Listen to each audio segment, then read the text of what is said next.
What's up guys? My name is Robert Rushing. Today we're going to do a quick how-to tutorial how to operate the liftgate on the Lamborghini Aventador. Now our model is the Lamborghini Aventador S Roadster, but the same button is going to apply to all versions of the Aventador.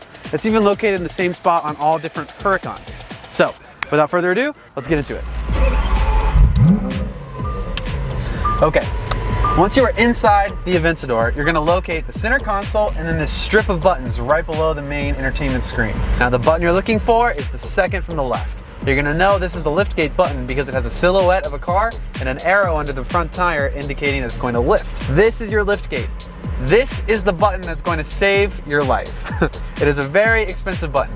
All you do is click it, and you're going to notice on your center dash, a logo of the car, the same icon from the button is going to be flashing, indicating that you are raising up. And then once you are in the lifted position, it's going to stay static on your dash. This is the way you're going to save your car's front bumper, or splitter, or front lip, or expensive carbon fiber if you're in this car.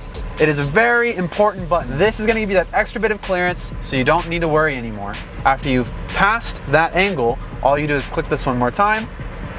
The logo is going to flash again. You'll notice the horizon lowers back down to normal and you are at normal ride height. Also, note, if you approach 30 miles per hour, it's going to automatically drop back down for you. If you don't want the car to automatically do that for you, all you have to do is click the button one more time and you'll know what position you're in based on the lights on the dash. And that is it, guys. If you found this video helpful, please give us a thumbs up. Helps grow our channel a lot, and I will see you in the next video.